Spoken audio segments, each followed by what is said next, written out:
Subscribe, like, and comment now, because once you hear what happens behind these walls, you won't look at a prison meal the same way again. Inside prison walls. Shocking truth about prison food that makes inmates sick. The ambulance lights cut through the yard at dawn, painting the concrete in flashes of red and blue. Guards stood frozen as medics rushed past razor wire and steel doors, pushing a gurney that carried a man who had been screaming just minutes earlier. By the time they reached the infirmary, the screaming had stopped. His name was Marcus Hale, a low-level offender halfway through a short sentence. He wasn't stabbed. He wasn't beaten. He hadn't overdosed.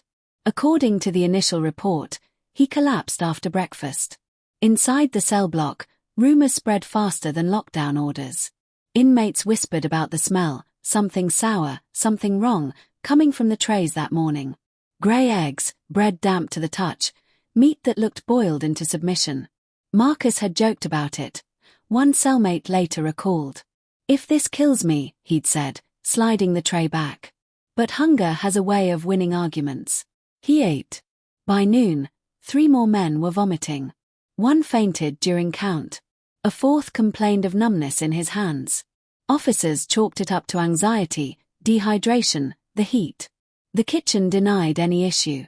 The supplier paperwork looked clean. The menu met minimum standards. Case closed, until Marcus died that evening. Detective Elena Shaw arrived after sunset.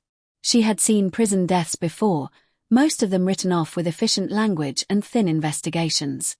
But something about this one bothered her. Marcus had no history of heart problems. Toxicology was delayed. The infirmary logs showed a spike in complaints after breakfast. And then there was the tray, photographed and logged before it was discarded. The image showed congealed gravy with a faint green sheen, rice clumped like it had been reheated too many times, and a protein labeled nutritionally complete. Shaw interviewed the kitchen supervisor, who spoke in rehearsed sentences about budgets and compliance. She spoke to a guard who admitted, off the record, that shipments sometimes arrived warm. She spoke to inmates who knew the rules: don't complain, don't snitch, eat what you're given. And then she found the purchase order, an emergency substitution approved weeks earlier, quietly replacing fresh supplies with shelf-stable alternatives to cut costs. When Shaw traced the vendor, the trail led somewhere it shouldn't have. A warehouse cited for violations. A batch recall that never reached the prison. And a delivery date that matched Marcus's last meal. But when they opened the sealed storage room behind the kitchen, what they found changed everything. By morning, the jail was on edge. The sealed storage room behind the kitchen had become the center of a quiet panic among staff. Inside, Detective Elena Shaw found stacks of unmarked boxes, their labels peeled away or written over in marker. A sour, chemical smell hung in the air, sharp enough to sting the eyes. One box had burst open, revealing vacuum-sealed meat packets bloated with gas, an unmistakable sign of spoilage. This wasn't negligence. This was something worse. Shaw ordered the room locked and evidence logged, but word spread anyway. Inmates noticed breakfast trays disappearing. Lunch was delayed. Guards avoided questions. The administration released a bland statement about temporary supply issues, but inside the blocks, men were counting the hours since their last meal and remembering Marcus Hale's final screams. The medical wing filled quickly. Symptoms followed a pattern: nausea, dizziness, numbness, confusion. One inmate suffered seizures. Another complained he couldn't feel his legs. Shaw reviewed infirmary footage and saw nurses scrambling, short on supplies, understaffed, overwhelmed. The jail doctor flagged possible foodborne poisoning and requested outside assistance. The request sat unanswered. As pressure mounted, Shaw dug into the vendor. The company was a shell, registered to a P.O. box, run through a chain of subcontractors. Its products had been rejected by 2 other facilities months earlier. Emails surfaced showing warnings sent to the jail's procurement office, flagged urgent. They'd been acknowledged, then ignored. When Shaw interviewed the procurement officer, his hands shook. He claimed the substitution was temporary, approved by his supervisor. The supervisor denied knowledge. Paperwork didn't match. Signatures were inconsistent. Someone had forced the change through, and they had done it quietly. That night, A kitchen worker agreed to talk, off camera, off record. She said shipments arrived late at night, sometimes already thawed. Complaints were met with threats of termination. "We were told to cook it longer," she whispered. "Like heat could fix it." She also mentioned something else, an order to mix old stock with new to stretch portions during budget cuts. Then the autopsy report came back. Marcus Hale hadn't died from a single toxin. He'd suffered acute poisoning from multiple contaminants, bacteria, heavy metals, and a preservative banned for human consumption. The levels suggested prolonged exposure, not a one-off incident.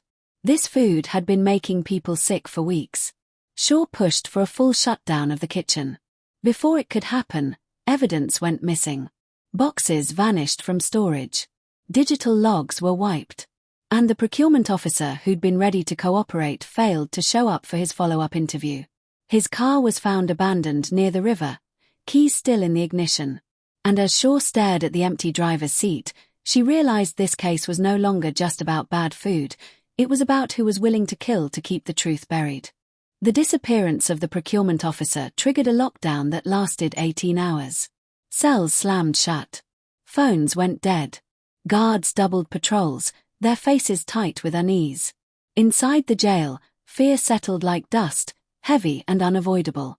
Men who had survived violence and isolation now worried about the next meal, if it would come at all, and what it might do to them if it did. Detective Elena Shaw felt the pressure from both sides. The sheriff wanted the story contained. The county wanted liability minimized. And the inmates, some sick, some scared, wanted answers. Shaw pushed past the noise and focused on patterns.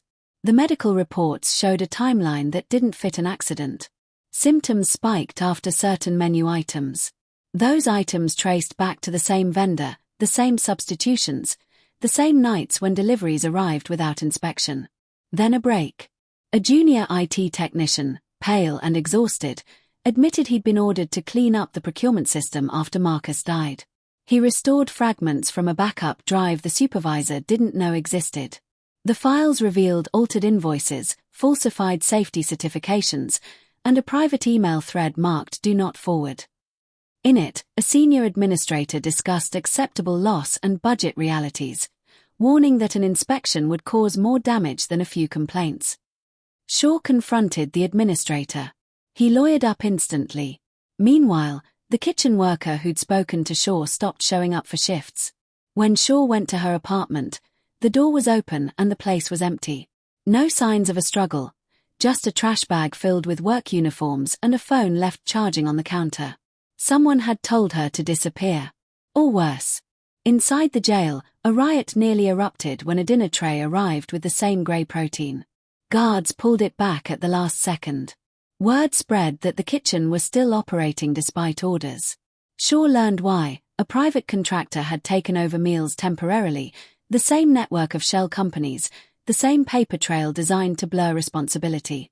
The missing procurement officer resurfaced, not alive, but as a witness on paper.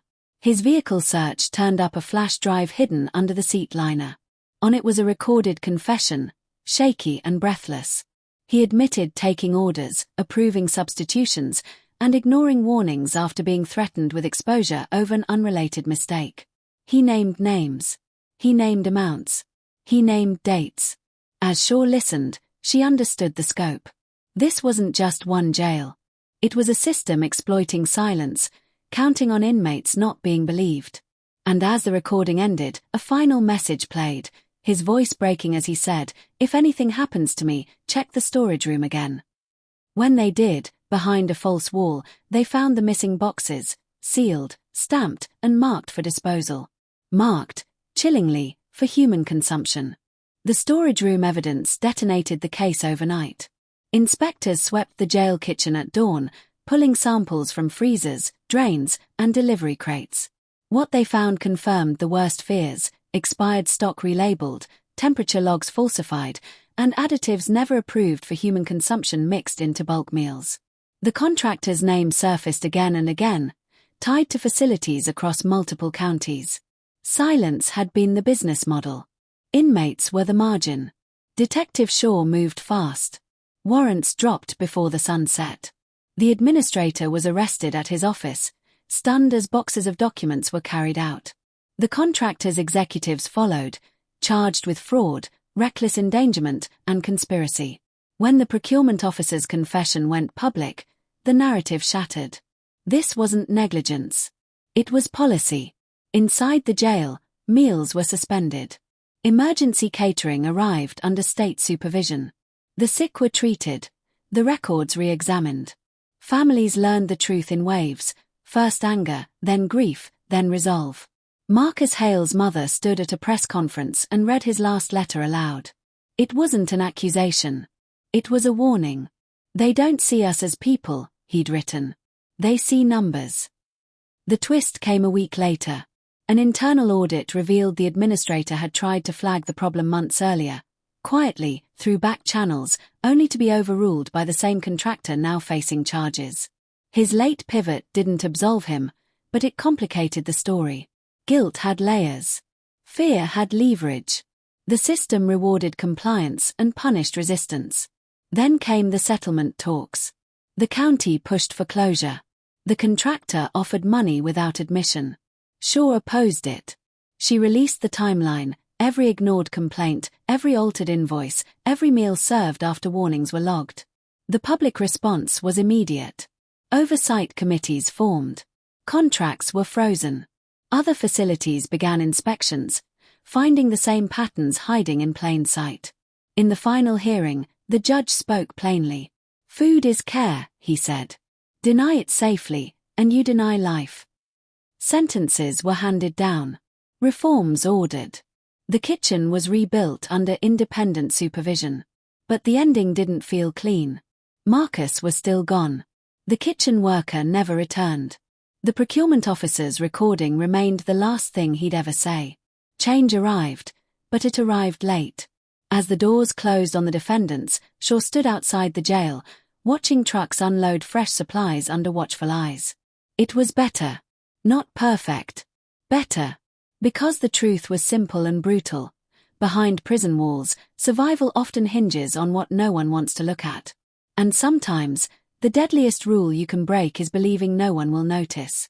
If you think this story was intense, you're not ready for the next one. Hit subscribe so you don't miss it.